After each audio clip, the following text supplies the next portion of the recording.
Training এ থাকবে। তারপর তোমার কাজ হবে গাঁজা চরস আফিম বোঝাই করা ট্রাক্টর নির্বিঘ্নে বর্ডার পাস করে দেওয়া।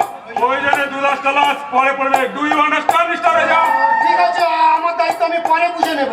নিঃসঙ্কা আগামীকাল এই হোটেলে অ্যালবার্ট রকি ও টাঙ্গু সাহেব আছেন। ওদের উপযুক্ত পরিচর্যার দায়িত্ব তোমার। আমার মনে থাকবে স্যার। আবিদ, তোমার কাজ হবে মাদকদ্রব্য প্যাকিং গুলো ঠিকঠাক করা আর মেয়েদের হাত মুখ বেঁধে গাড়িতে তুলে দেওয়া। Okay sir. Give me the account of the last week.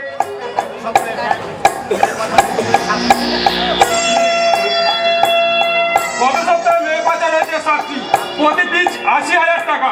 মাদকদ্রব্য বিক্রয় করেছে 2,32,000 টাকা। হোটেল কাস্টমার থেকে পাওয়া গেছে 1,05,000 টাকা। वही आमदनी बढ़ाने खुश ना अच्छे और आगे बढ़ने का कोशिश कीजिए। ওকে স্যার, আপনার চেষ্টা করবো আপনার ব্যবসা। अब बढ़ने के लिए देवीलाल और अंसर को ऑपरेशन करिए, रेल लाइन पर फेंक दो। কিন্তু স্যার संजम और ऑफ ड्यूटी साहब। Okay sir, I must success your mission. हम इतना चेष्टा करबो वही बात हमार पसंद ना আছে और कोई आदमी अनसक्सेस होवे तो और बेईमानी करबे और बेईमानी करबे तो तेरा मौत कोई भगवान विरोध करते पारবে না। Okay, I hope you all understand. Better understand. আশা করি কাজের দায়িত্ব বুঝলে কার কোনো অসুবিধা হয়নি। আমার একটু অসুবিধা আছে, কারণ আমি একটা কথা বুঝতে পারছি না, এইভাবে কোটি কোটি টাকার মাদক দ্রব্য পাচার করে ওই দেশের যুব সমাজকে ধ্বংসের পথে ঠেলে দেবো কেন? সে কথা আমাকে জিজ্ঞাসা না করে জিজ্ঞাসা করুন এই দেশদর্দী জনতার নেতাদের, যারা সাধারণ মানুষের বাঁচার অধিকার দিয়েছে, কিন্তু বাঁচার প্রতি মুহূর্তে তার অধিকারটুকু কেড়ে নেওয়া হচ্ছে।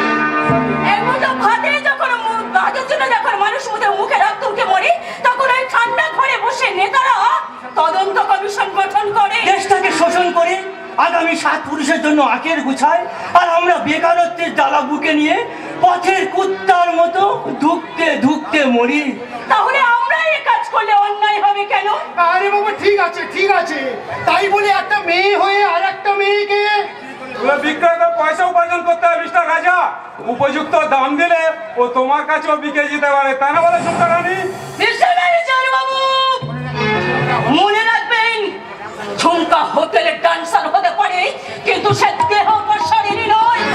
মনে রেখো আমি ওই হোটেলের ম্যানেজার। তিনি সারা চাবুকে পিঠের চামড়া তো কালো হয়ে গেল, তো ম্যানেজারি পদের অহংকার গেল না? অহংকার এখনো দেখায়নি আমি, তবে এইবার দেখাবো আমার এই পিস্তলের মুখে। ভয় দেখাচ্ছেন? What you remember, ম্যানেজার বাবু, ওই রকম একটা খেলনার যন্ত্র আমার কাছেও আছে।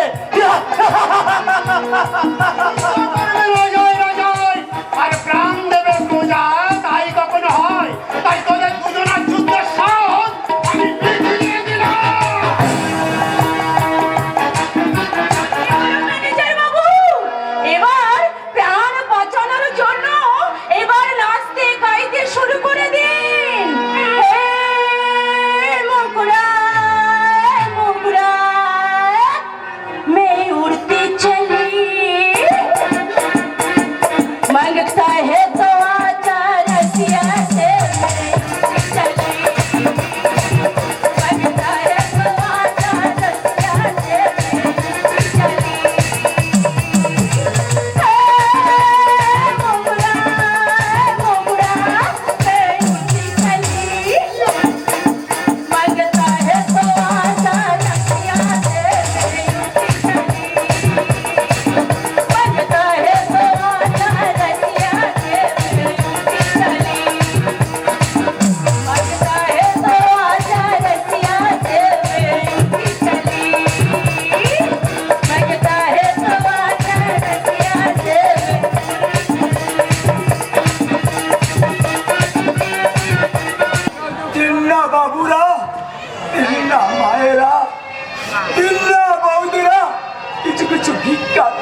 সব বাবুটা বলে আমি তোমারই মতো তোমার কিন্তু আমি রাস্তায় দাঁড়িয়ে ভিক্ষা করতে পারছি না। তাহলে আপনি নয় বলো তুমি।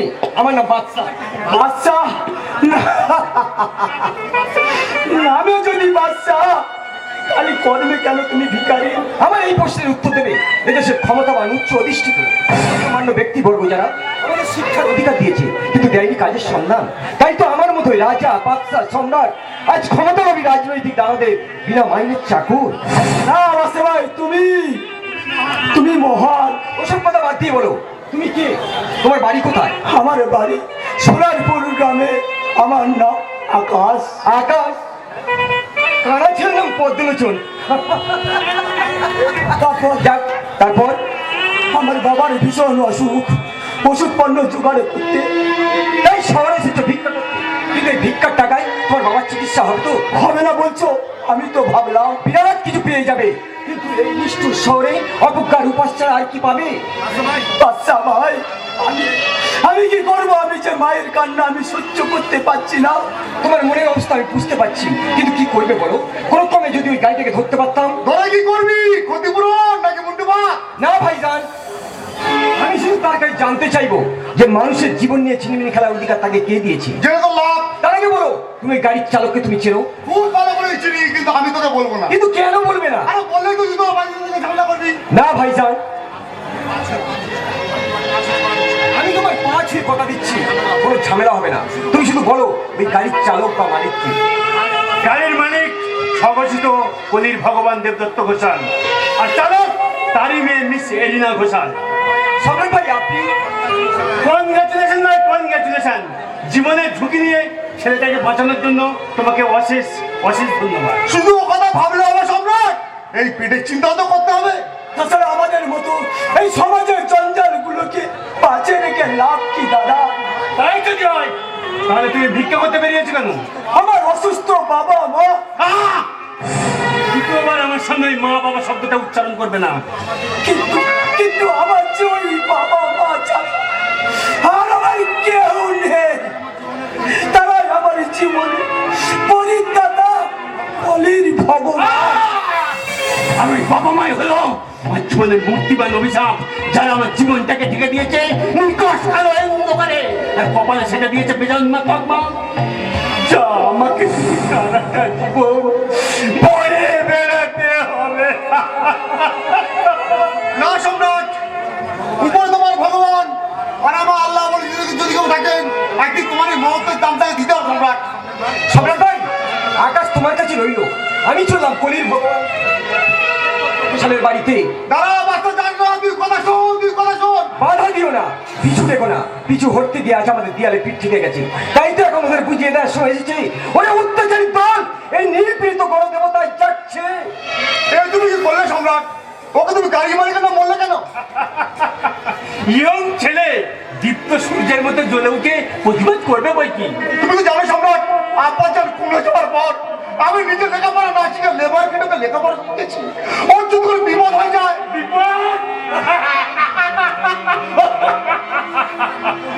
এই মুকুটহীন সম্রাটের এই এলাকায় তার অজান্তে কোনোদিন কারোর বিপদ হয়নি আর হবেও না। সম্রাট, Yes! সম্রাট, মনে রেখো তোমার ওই ভাইয়ের পাশে এই সম্রাট আছে। বেশ, আমি চলে যাচ্ছি। আরে ভাই, তবে যাওয়ার সময় একটা কথা বলি নাই সম্রাট, ওই বাচ্চা আমার বুকের পাঁজর, কোনো কারণে সে পাঁজর ভেঙে গিয়ে আমি যেন অসহায় পঙ্গু হয়ে না যাই সম্রাট, আমি যেন অসহায় পঙ্গু হয়ে না যাই। আরে ভাই, আরে ভাই, আরে ভাই, আজ আমার জন্য আপনাদের এত দুর্ভোগ। আমার মতো কারো কুস্তির ছেলেকে নিয়ে আমার বাবা মার মতো আপনাদের জীবনে দুঃখ দুর্দশা নেমে আসুক, আমি সামনে চাই না দাদা, আমি সামনে চাই না। দাঁড়াও। আমার নিষেধ উপেক্ষা করে সেই থেকে বাবা মা বলে চিৎকার করে যাচ্ছ। বলো, তুমি কি চাও তোমার ওই অসুস্থ বাবা মা বিনা চিকিৎসায় মারা যাক? না না না, আমি কখনো চাই না। তুমি অসুস্থ বাবা মার জন্য কলকাতায় এসে ভিক্ষা করতে, বলো কত টাকা নিয়ে যাচ্ছ সেই বাবা মায়ের জন্য? আমি একটা টাকাও নয়, আমি তাদের জন্য নিয়ে যাচ্ছি আপনাদের মতন মহান দাদাদের ভালোবাসা। আকাশ, শুকনো নীরজ ভালোবাসায় এই মনটা ভরতে পারে? এই পেট পেট কোনোদিন ভরবে না আকাশ, পেট কোনোদিন ভরবে না। আর এই মুকুটের সম্রাট কোনো বিপদগ্রস্ত মানুষকে শূন্য হাতে ফেরায় না। তাই তাই তুমি চলো আমার সঙ্গে। কোথায়?